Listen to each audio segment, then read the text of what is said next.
introduce yourself. And I'm Sharon Fritz. I work at the University of Idaho, and I'm also a parent of 2 young adults. And I really appreciate speaking right after the conversation that you were just having about, are there some controls that we could put on? The University of Idaho has put a lot of time and effort and money into addressing the issue of excessive drinking by our students. And what we would like to do is see if there's some way we can partner with the community to further those efforts. There are some evidence-based programs that are called environmental strategies that are kind of consistent with what we were just talking about, or what was just talked about, in terms of there are ways that we could restrict the amount of advertising, restrict happy hours. Those are the kinds of things that encourage overconsumption and increased risk.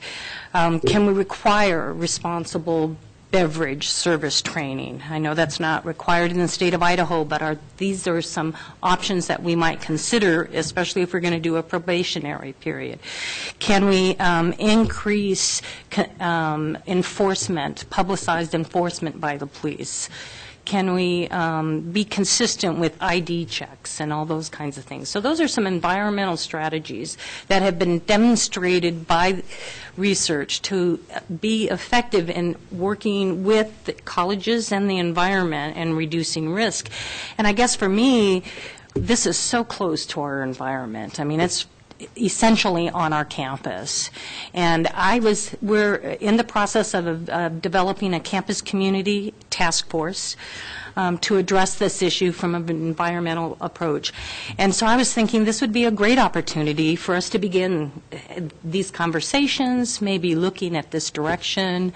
So that's what I would like to encourage this committee to do, is that if you're going to, whichever way you go, and if you're going to allow this, that you give considerations to putting some guidelines on that and some of those evidence-based practices. okay, any questions for Ms. Fritz? No. Thank you, Some Sharon. comments later, but no questions. Thank you. Thank you.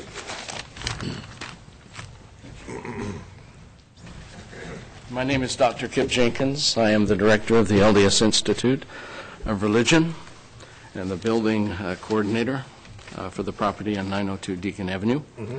I've been director since 1990, for 25 years. Okay. And we want that ordinance obeyed, period. The state We have code. owned that property since 1927. We have had a church on that property since 1928 consistently. We have educated in both church and in church school that's operated out of that building over 8,000 students. And not every student wants to drink, sir.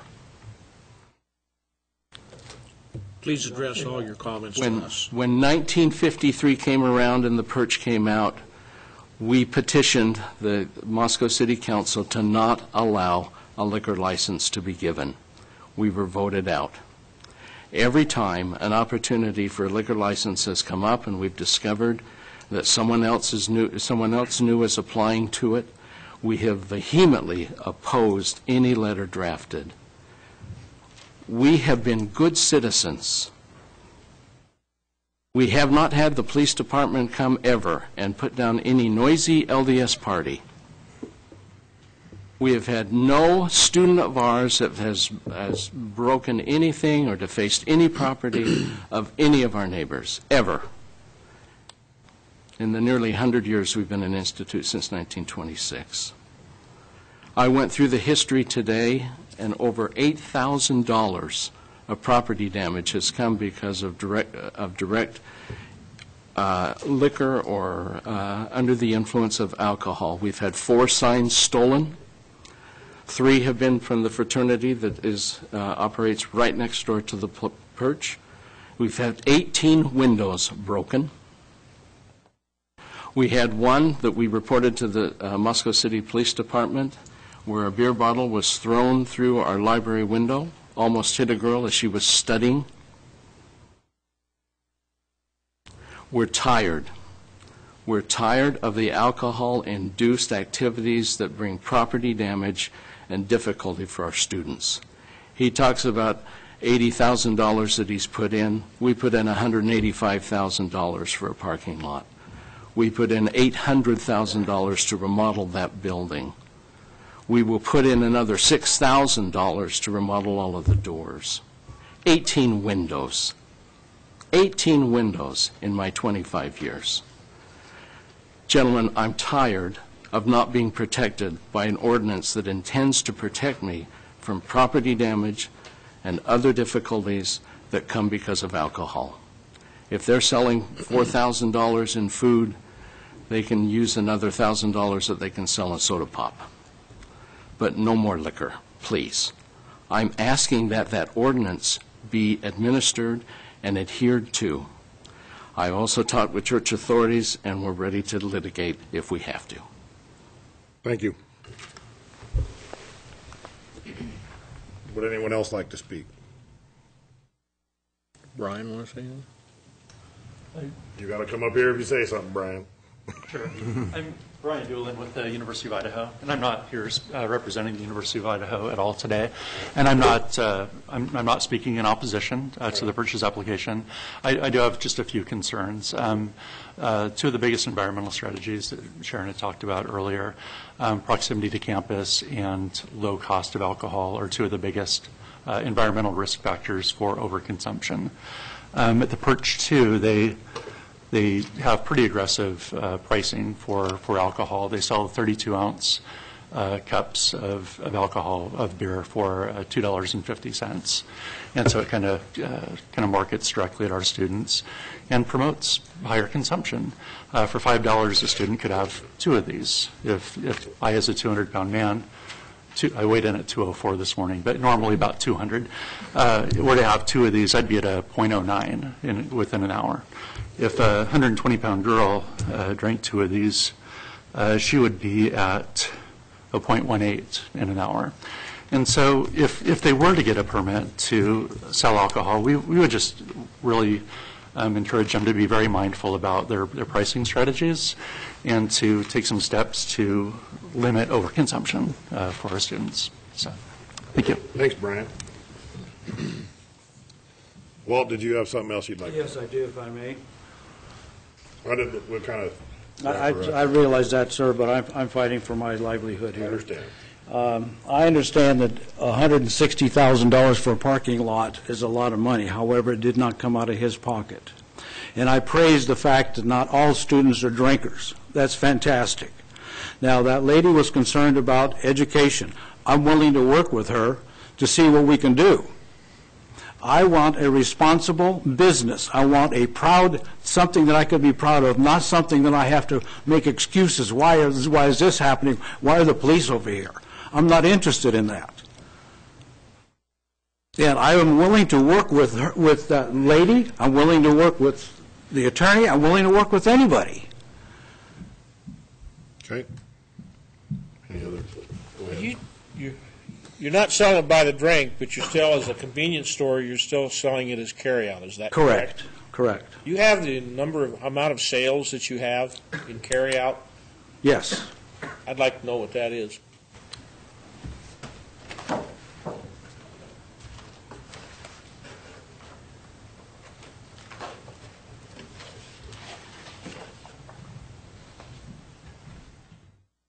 Like a copy? I guess give one to Bill for the record. This still shows your food sales. Well, that's what we I were. guess it says beer on it. Yes, that's what we're concentrating on, is to show that we are a restaurant. However, that is not the question here. Right. So now the beer sales we have for January, from January 15th, because there was a break there. Okay, we have, what is that, $362 and $32 worth of wine and $300 worth of food. And that's only for 15 days in January, I believe, because that was a Christmas break. Now, if we go into, Column 12, what's that reflect? What, excuse me? It's this column. I think that's January 12th. Yeah, that's the Yeah, those are 12, the 13, dates. 14, and 15. Those are the days. January 11th, 12th, 13th. Those are the days of You January. sold, on the 13th, you sold $591 worth of beer? On the 13th, we sold, Second that's column the over. 12th. No, we sold the 12th, rather. 12th, yes. On the 12th. Correct. And on the 13th, it was probably a weekend, so that would have went up to $1,000.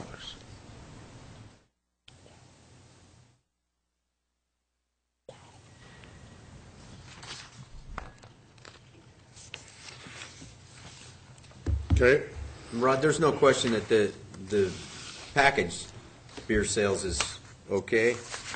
This They have a license for a convenience store. They can sell That's legit. beer for off-site. The issue is on-site versus Right, off-site this is by the consumption. drink we're talking about.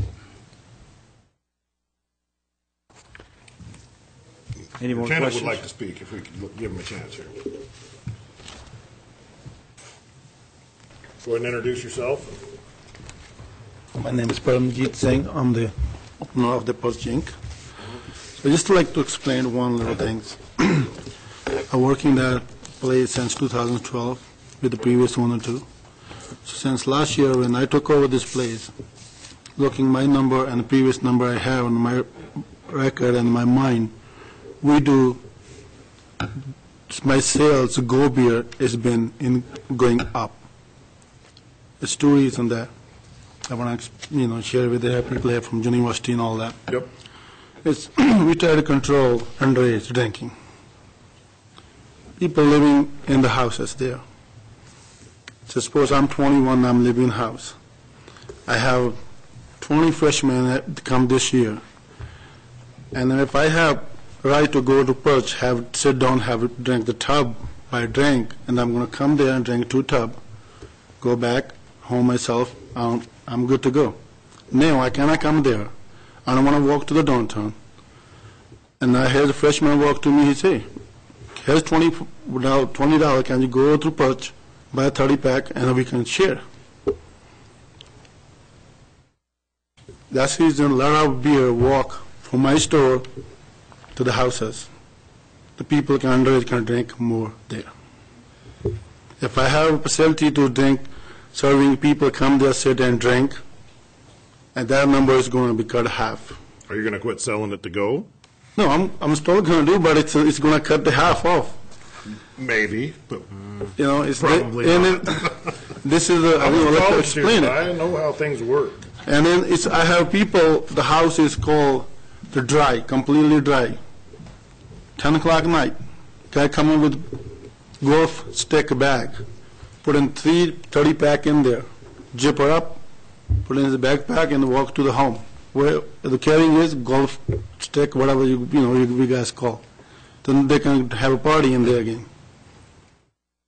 Well, yeah, that's not your fault, but That's how to explain. If the people who they come to sit down and drink there, they're taking more beer back home. They can come there and just sit down and drink, buy the drink. So then the question I would pose to you is if you were allowed to sell beer and wine on site, would you stop selling it to carry out? Sure, I do that. you'd quit selling beer to go. Yes, I do that. You'd quit selling half racks and Yes. 6-packs. Yes, I can. Yes. Sell it only on site to be consumed on site, Yes. period. Yes, I can do I that. don't think Yeah, that's not something we can agree to right now anyway. But I appreciate your comments, and we'll take them under consideration. Thanks. How do you guys want to proceed? I just have one retort. I know what you're going to say, so we're good. Well, I've got a number of issues with this. If this was a brand-new business starting out there, I would say no. It doesn't belong on campus, period. I'm sorry, that's just how I feel. You talk about all the damage that was done to LDS Church. I don't think there's very little proof how much of that was caused by the Perch, because there's a lot of drinking that goes on campus. Most of the residents are under the age of 21 that live on campus. So they can't come to the Perch and drink.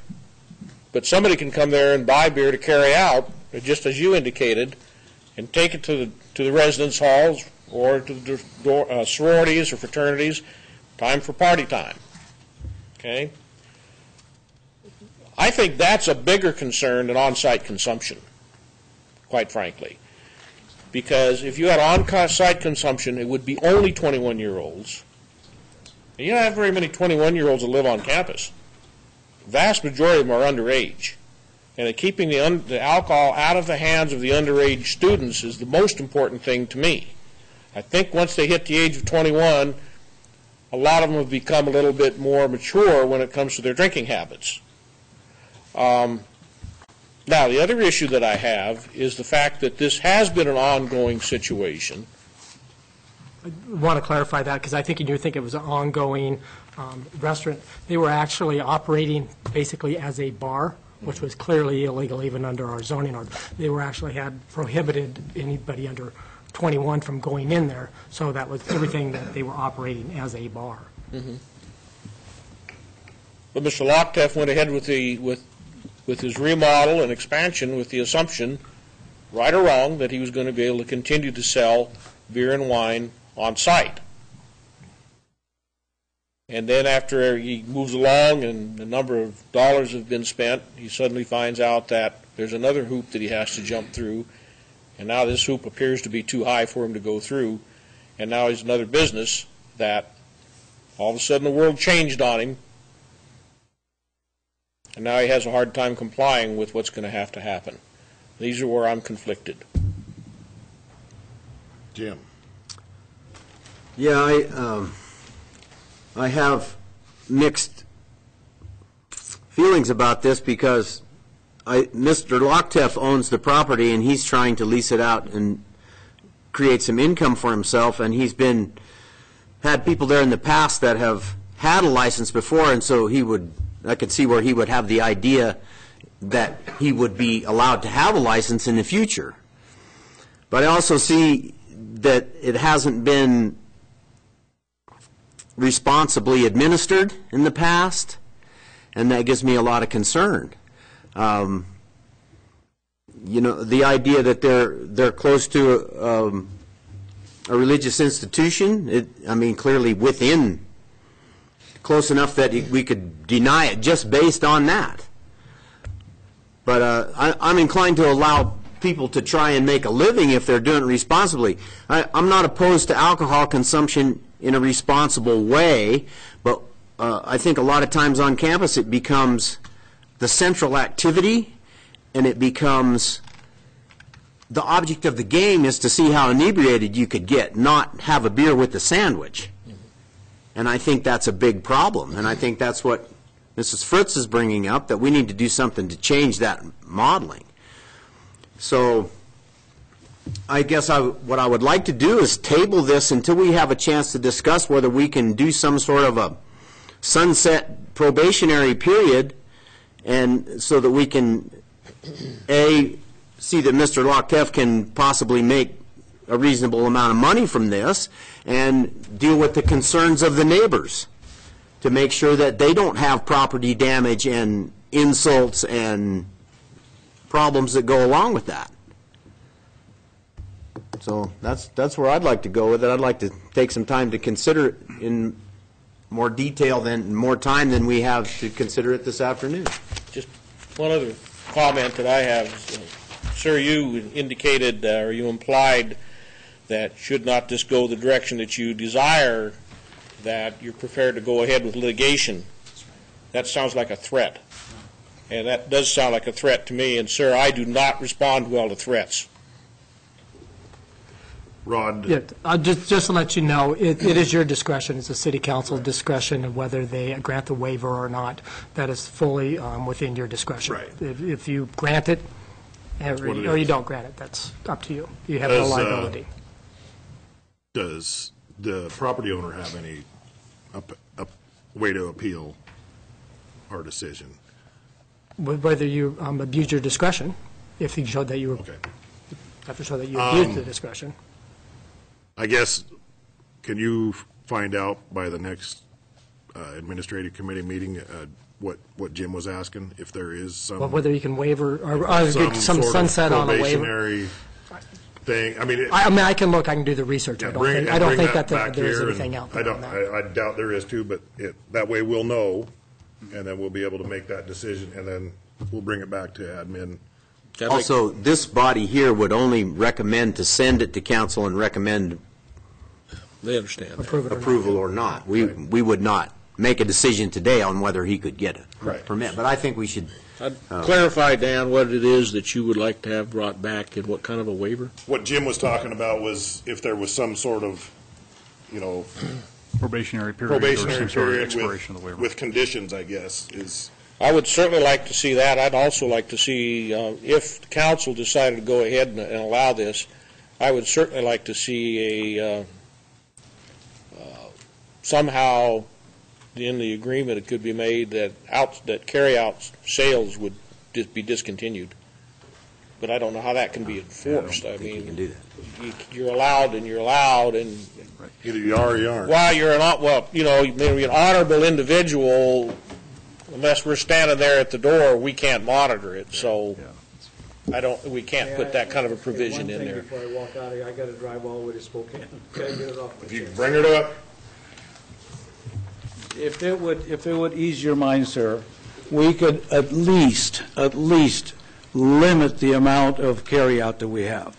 Maybe carry the worst beer that we could find on the market, so nobody would buy it. I'm willing to work any way that I can. Walt, I was in college and it didn't matter. I know that, because it's going to happen. I realize not all students drink, and I thank God for that. I really honestly do, because it's not a good thing. My brother died from alcohol poisoning, and it's a horrible thing. But it's here. Right. It's here. Thank you. And we will be as responsible as we possibly can. Thank you, gentlemen. Yeah, we'll bring this back in 2 weeks and see what Rod has for us and go from there. Thank you. Thanks, everybody.